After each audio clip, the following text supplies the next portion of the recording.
Yeah. Everybody see here. In the last class, we were dealing with the basic signals, continuous time basic signals. Okay. And the signals that we have seen so far are unit step function, unit impulse function,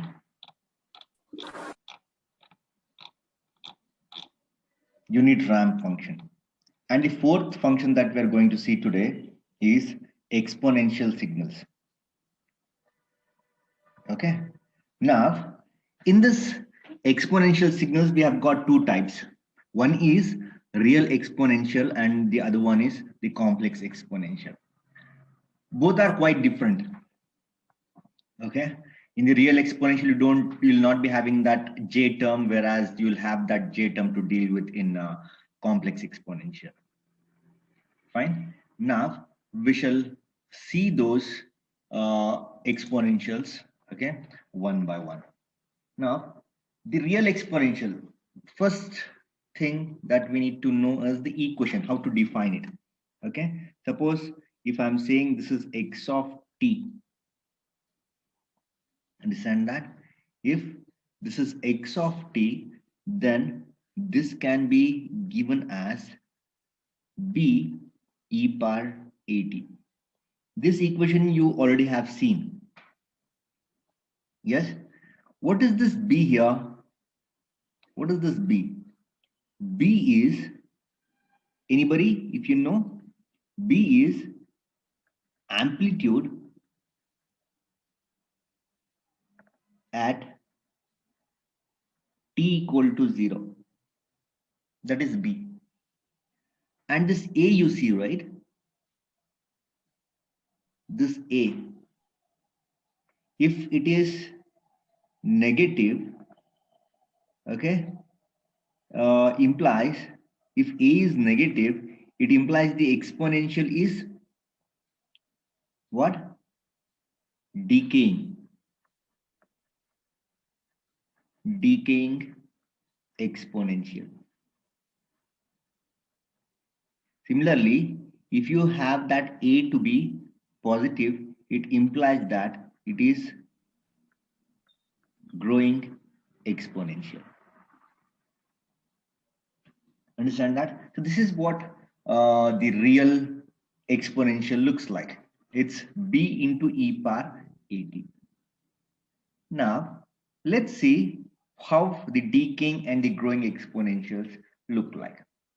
Fine. So everybody just see here. Now, I'll take a plot here, and in that plot, see what I do. Now, let me take what? E power minus 80. When I've taken e power minus 80, what is value of b here? The value of b is 1. So b I have not taken here.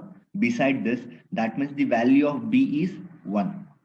So when the value of b is 1 and a is negative, okay, it is supposed to be decaying exponential, and the decaying exponential looks like this.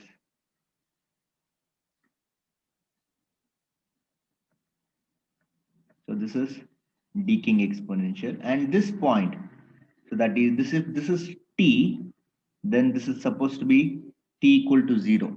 So at t equal to 0, what is the amplitude now? At t equal to 0, the amplitude is 1.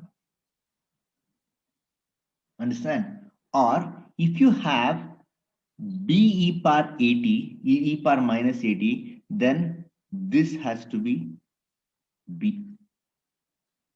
Understand that? But when we consider any exponential, we don't consider this b as b, or rather we don't consider it as a number other than 1. For simplicity, we would like to see it as amplitude 1. So this is e power b e power minus 80. Or if you want to take this off, if you want to make b equal to 1, you can just say this. So amplitude of e power minus 80 at t equal to 0 is 1. So this is what? This is decaying exponential. Okay. Now, if you come here to see how the growing exponential looks like, the growing exponential should look like this. Here, it should grow like this. And when it is growing, when it meets that y-axis at t equal to 0, you should understand its value at t equal to 0 should again be 1. So that means what is this exponential? What is this exponential? It is e power plus a t. Okay, so this is growing exponential. Growing exponential.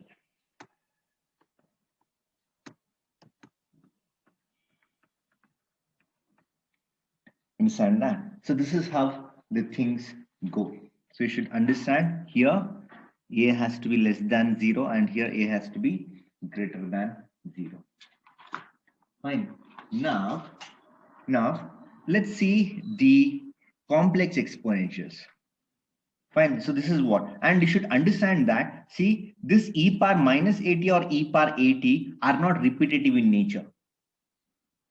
Okay. So here, if it starts growing, it keeps growing and goes to infinity, right?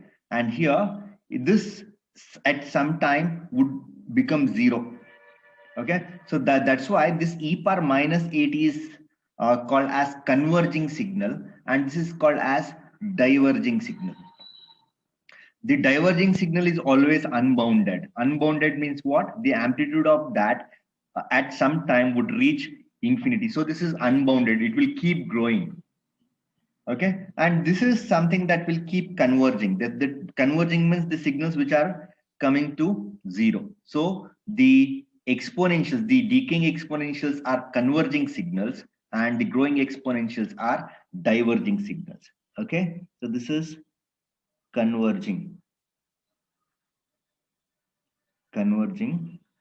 which means that for t equal to infinity, okay, x of t has to be 0, in other words.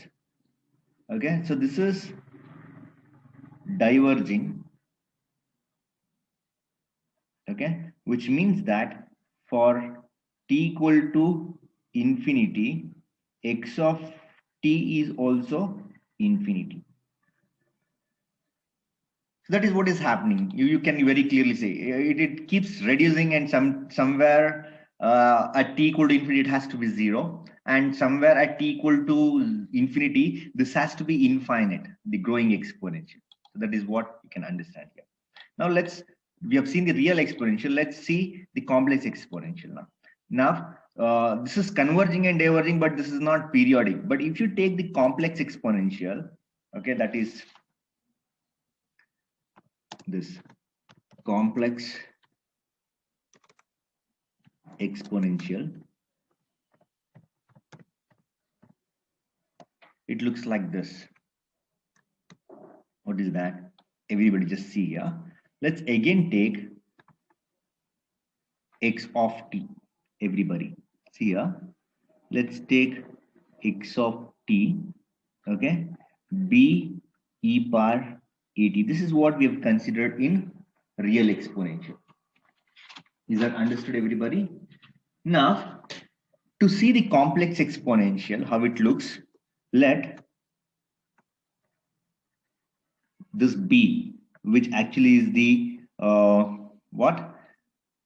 amplitude at t equal to 0, be 1, and the a that you have as a power in the exponential be j omega naught. So if it is like this, okay, so therefore this implies that x of t would be equal to e power j omega naught t. Understand that? So your complex exponential would look like this. So we are introducing a j term in the power of the exponential. So thereby we are making this x of t act as a complex exponential. And we all know the complex exponentials can be expressed in terms of sinusoidals, or sinusoidals can be expressed in terms of complex exponentials. Understand? So they are just two different forms. Fine. So the statements, whatever statements I make here now, would be true for sinusoidals also, or whatever the statements I make for sinusoidals would be same for this complex exponentials also. Is that okay with you? So this what is that statement I'm making here? Okay, the continuous time, everybody, the continuous time complex exponential is always periodic with fundamental period t equal to 2 pi by omega naught second. So this is the statement that we make here. Okay, this is the statement one should understand. See, we didn't make such statement for the real exponential. Understand that? Now, this complex exponential is the periodic function, but real exponential is not. Since it is periodic, we have to know what is its fundamental period, and the fundamental period also is given. It is 2 pi by omega naught. So let's prove that it is periodic with fundamental period t equal to 2 pi by omega naught. So soon after you see a signal which is complex exponentials, you need not have to strive hard to see whether this is what periodic or not. So straight away you can assume that this is periodic and its fundamental period is 2 pi by omega naught. So let's prove that. Okay. So what is that we are going to prove now? This. Prove that if you just take this as a proof. Now, prove that the continuous time complex exponential is always periodic with fundamental period t equal to 2 pi by omega naught seconds. So let's prove that. What is in continuous time? How can we prove that in continuous time signal? What is the proof, or what is the test for periodicity for continuous time signal? So we need to prove this test for periodicity. Okay, what is that given by? Anybody? What is the test for periodicity?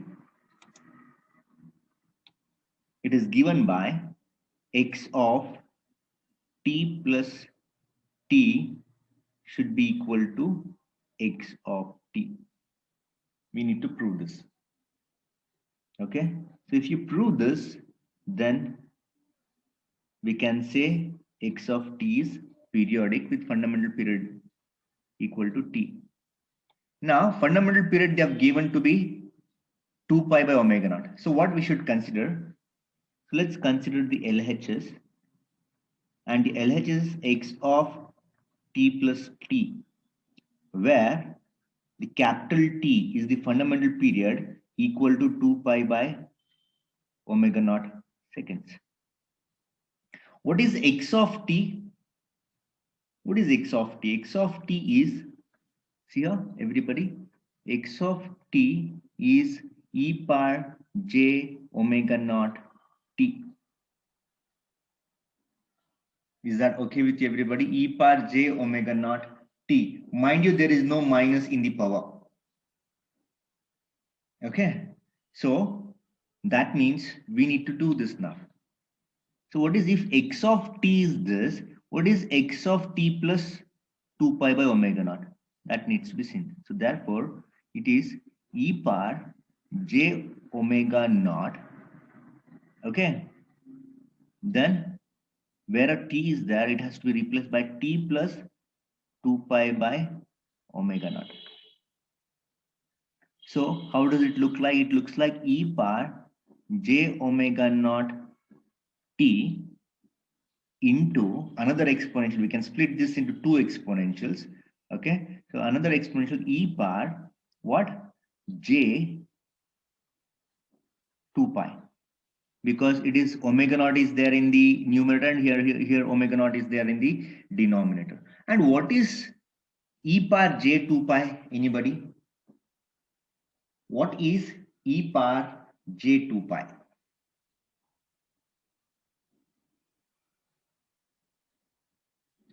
Anybody? Cos 2 pi plus j into sin 2 pi. What is that equal to? What is that equal to? We know that e power j 2 pi is cos 2 pi plus j sine 2 pi, right? So cos 2 pi is 1, j sine 2 pi is 0. Okay, so in that sense, this is 1. Understand? So what would happen? So this becomes 1. So this exponential is actually equal to 1. So this implies what? This implies that x of t plus capital T would now become e power j omega naught t, which further implies that it is x of t. Okay, so since x of t plus t is equal to x of t, we can say therefore x of t equal to e power j omega naught t is periodic with fundamental period t equal to 2 pi by omega naught seconds. So this is how we prove this. Is this okay with you, everybody? So we have seen two types of what? Exponentials. One is the real exponential and the other one is the complex exponential. In real exponential, we have again decaying and growing. That depends on whether a is negative or positive. Here in complex exponential, we replace a by j omega naught factor. Okay, so when we do that, we get an exponential which looks like this, and it is already told that this type of exponential, which is complex in nature, is always periodic with fundamental period t equal to 2 pi by omega naught second. So that is something that we have proved here. So in the exam or entrance, it could be asked, prove that any complex exponential is periodic with fundamental period t equal to 2 pi by omega naught second, can be asked. Okay, so then you should go for this particular proof. Is that okay with you? Now let's go. This is the fourth fundamental or basic signal that we have seen. Okay, let's go with the fifth signal. Okay, so the fifth one that we are going to see is sinusoidal function. And when I say sinusoidal function, it's not sine t. Sine t or cos t or tan t or cosecant, secant, whatever you call it, it's all related to one or the other form. They're all interrelated, isn't it? So sinusoidal means, well, it could be sine, it could be cos, it could be tan, it could be cot, anything. Okay, so they are all sinusoidal in nature. So we should not misunderstand that sinusoidal means it is sine wave only, it's not cos. Okay, it's not that. Sinusoidal means cos, cosine or sine. Fine with that. Now, how the signal looks like? Anybody? Can you give me the standard form of this? This is something that we all have seen. Yeah, take down this. A continuous time,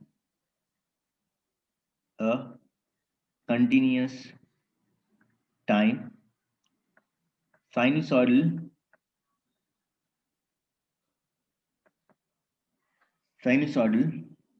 function can be given as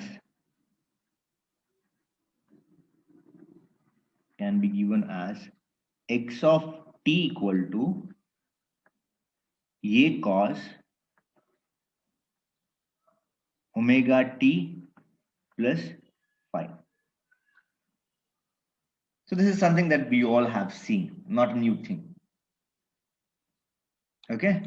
Now, what is this A here? This A, if you take, this A is amplitude. What is this omega? Omega is angular frequency. It's called angular frequency. 2 pi f. Angular frequency 2 pi f, you can say. In radians per second. And what is this phi? Phi is the phase angle.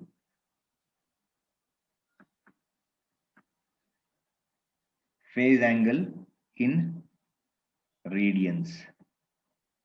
Now, when we were discussing the complex exponential, I told you whatever statements I make for complex exponential is true for sinusoidal also. Okay, so which means that even the sinusoidal are what? Periodic with fundamental period t equal to 2 pi by omega naught seconds. Okay, now let's take this. Since sinusoidals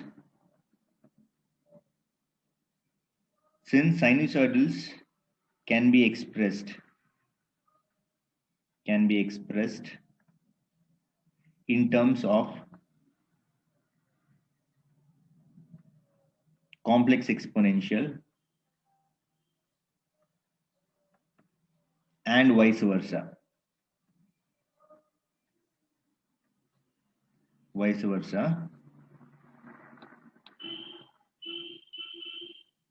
Sinusoidal, we can prove that.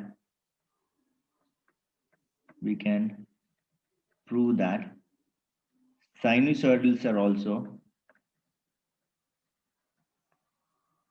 are also periodic with fundamental period t equal to 2 pi by omega naught second. The same statement what we made for complex exponential is being made here also. Is that okay with you? Now let's prove that. Let's prove this.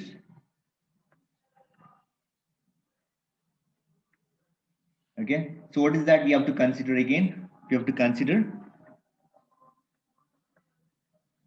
x of t plus t. Okay, so what is that? It is a cos, okay, omega t plus t, okay, plus phi. So this is how we can take this. Okay. Yeah. See here, we have considered this. Now, what is t? Capital T is the fundamental period, and that is given to 2 pi by omega naught seconds. We are just checking with this, is this x of t periodic or not with this fundamental period. So that's why we consider this t to be 2 pi by omega naught. Understand that? And if you multiply this, you would get that to be this. Fine. And another thing that I told you is, while considering, you consider this as omega naught t, because here in the fundamental period we are considering omega as omega naught. So these two should be same. Fine. So this looks like this. So since you have a 2 pi in theta here, okay, we know cos theta plus 2 pi is cos theta in that sense. Whether this 2 pi is there or not, that it would not make any difference. So that's why we have our x of t plus t as this, which again is your x of t. Understand that? Now, what is the conclusion? Therefore, sinusoidal is exponential. Sorry, sinusoidal is what? Yeah, sinusoidal is periodic. Everybody just take down that. Sinusoidal is periodic with fundamental period period t equal to 2 pi by omega naught seconds. Okay, so all this can be asked for proof.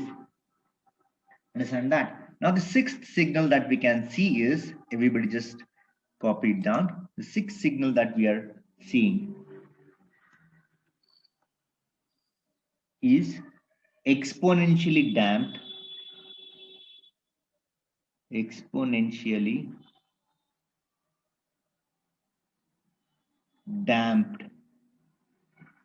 what? Sinusoidal signal.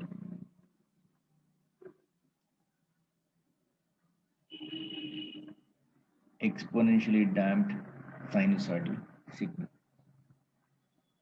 So how does it look like? See, how to obtain this exponentially damped sinusoidal signal? Okay, it's how to obtain is like this. See, you need to multiply. Let's take this x of t. X of t is actually e power minus 80. What is this e power minus 80? What is this? E power minus 80 is decaying exponential. It's not complex, mind you. It's not complex, but it is decaying exponential. Since we want damping sinusoidal, exponentially damping sinusoidal, we need a decaying exponential. Understand? So along with that, I need a sinusoidal. So what is that? It is a cos omega naught t plus phi. This is how it is. Understand that? Now, so how does it look like if you have such a signal? Okay, so that means it is you have the decaying exponential, and along with that we have the sinusoidal. Okay, so if you have such a signal,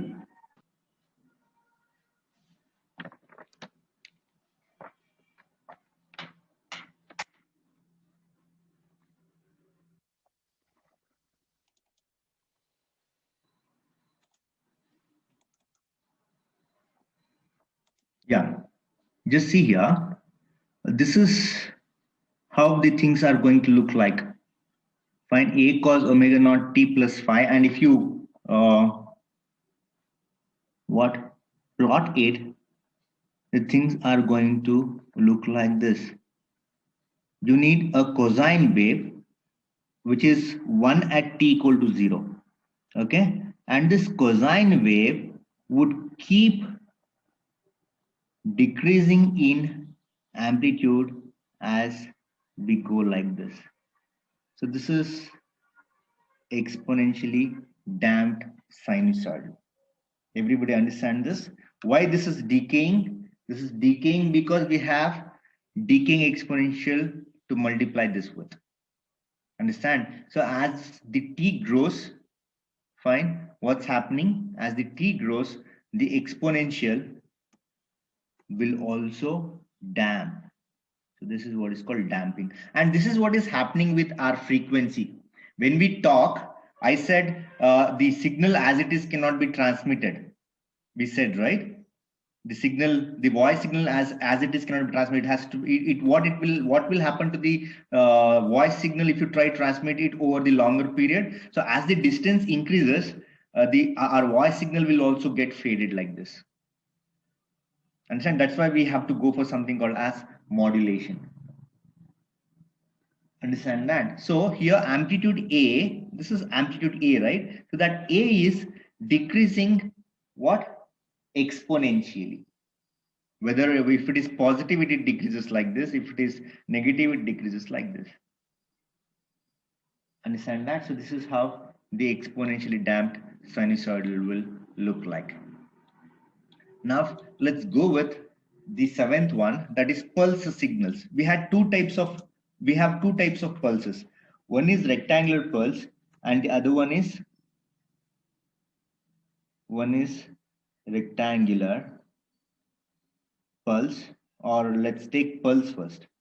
Let's take pulse first and then say there are two types. Okay.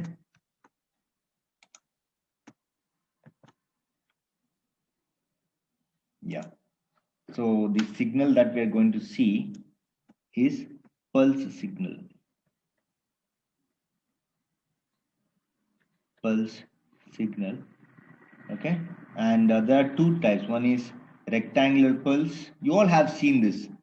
Okay, but we are just giving names to them. And another one is triangular.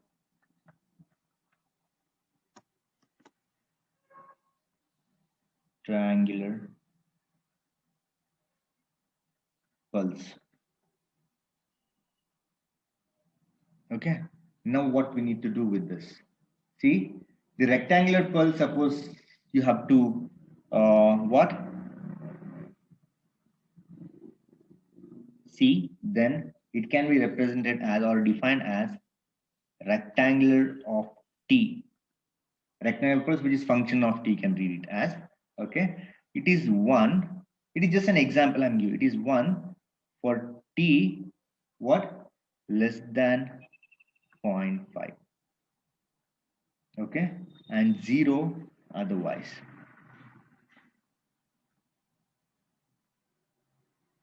Fine.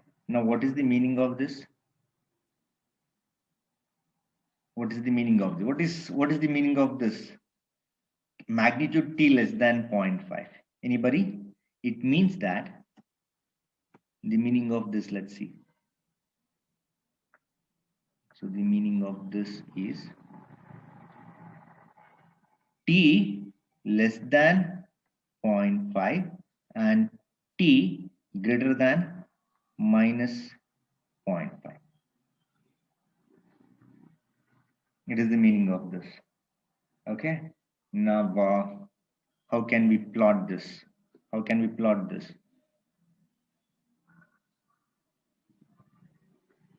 We can plot it like this. Here.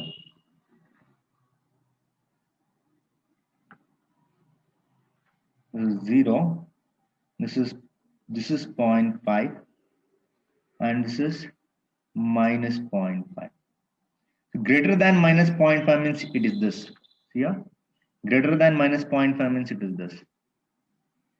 Fine. Less than minus 0.5 means it is this. So this is what is rectangular of t. And in this duration, the amplitude is 1, they have told. Need not be 1 always, but in the example that we have taken, okay, it says it is 1. So what is that we have plotted? We have plotted a rectangular of t. Okay. So this is how the rectangular pulse looks like. Understand? Similarly, we can have what? The triangular pulse also. Fine. So what is triangular pulse looking like? See, you can define it as triangular of t. Okay, and it is given as 1 minus magnitude t for magnitude t less than or equal to 1, 0 otherwise. Don't be bothered. This magnitude t here can be understood by taking the lines from -1 to 1. Now let's again let's understand this. What is the meaning of this, everybody? So what is it? This means that for t less than 1, less than or equal to 1, and for t greater than or equal to -1 is the meaning of this. Fine. So let's plot that. Okay. So the triangular would look like this. Yeah. It looks like this is triangular pulse. 0. This is -1. This is +1. Okay. And this is 1. And this is your triangular pulse, which is function of t. And if you see this and this, if you see the line equations for this and this, it looks like this actually. 1 plus t or 1 minus t. Okay, it is 1 minus t for t less than or equal to 1. For t less than or equal to 1, it would be what? 1 minus t. You can check this. It is 1 minus t. And for t greater than or equal to minus 1, or let's see, for t, what is this? Oh, I did some mistake here. No, that's fine. Yeah, it should be 1 plus t here. Just see, it should be the other way around maybe. Okay, or just let's see here. What is 1 minus of minus 1? No, it is 1 plus t here. And this is 1 minus t here. So this is the meaning of it. Okay, now this is what one should understand. From minus 1 to 0, it is 1 plus t, and from 0 to 1, it is 1 minus t. So we can just see here. What is t here? It is t minus 1. So 1 minus 1 is 0. And what is t here? T is 0. So 1 plus 0 is 1. Similarly here, 1 minus 1 is 0. So it is 1 plus t here, 1 minus t here. Understand? So to be more precise, so let's to understand it more clearly, let's say its triangular of t is actually 1 plus t for t what?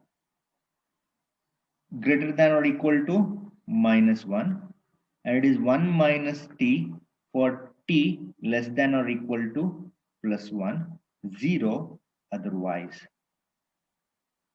is what is the meaning of this. Okay, so they have told that in shorter way.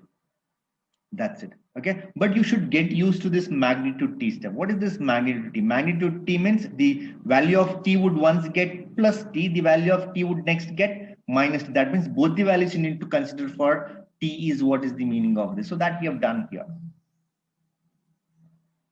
Okay, so that is what is the meaning of this magnitude t. So these are the two pulses that you can think of as examples. Understand that? So this is what are the basic signals as far as the continuous time signal is concerned.